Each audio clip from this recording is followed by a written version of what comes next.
Steve Gamache here with another edition of the Quick Look product videos from Chef Knives to Go, and this time we're checking out the Richmond Sakai white number 2 Deba 180mm knife. This line of knives comes with a custom fitted saya, which is with a pin, which is really nice because these are hard to find a fit on these thick knives, so you're ready to go out of the box with that. The knife that Mark had commissioned is built with core steel of Shirogami white paper Hitachi number 2 reactive carbon steel.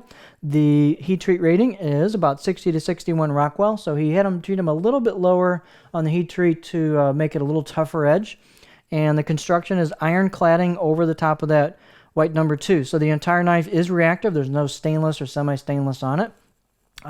Mark commented he was very happy with the way these came out, and I can really see why. They are beautifully made knives. Just very, very nice job the blacksmiths did for him. The weight on this knife is heavy, 362 grams, 12.8 ounces, but it is thick and heavy as most Debas are. The blade length is 189 millimeters, so it's a little larger than the advertised length, and the overall length about 13.2 inches. The spine is very thick on this at 8.8 millimeters about here. It thins down a little but maintains a lot of thickness until you hit the single grind bevel down to the tip.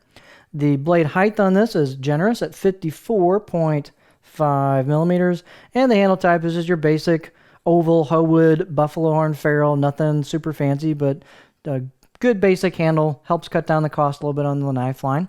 The handle circumference is about 83 millimeter here. It's pretty thick and heavy and fits the knife perfectly, so a lot of Debas have bigger handles for nice grip.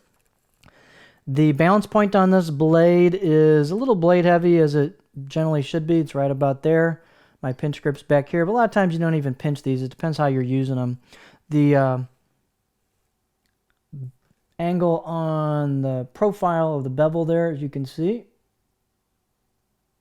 is gentle curve, nothing too radical. This is pretty much a standard, good, gentle curve. And there's your profile. This is a single bevel, right hand only knife. So the right side of the blade, this side, as you're using the knife, is got the shinogi grind line in the primary bevel, or sometimes called the blade road, that goes down to the edge. And the back side of the blade, or the left side of the blade if you're holding the knife, is basically flat ground. It's got a slight concave to it for food release. And it's been flat ground along the stone. You just lay it right flat on the stone. You can see the grind marks on the blade around the perimeter, which is the way it should look.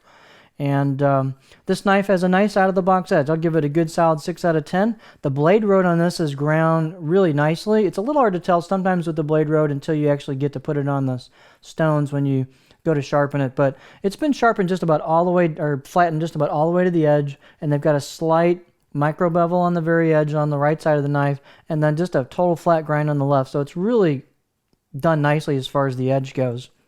If you want to put your own edge on it, you probably wouldn't have to do much at all on this to get it even sharper. The fit and finish is really nice on the knife. They've got a nice relief on the right side of the blade for those right-handers that are going to use this, and nice relief on the spine. It's just a beautifully made blade. So great line from Mark. So it's really a high-value line given what you're going to get. So there you have the Richmond Sakai white number 2 Deba 180mm knife. Boom, there you go.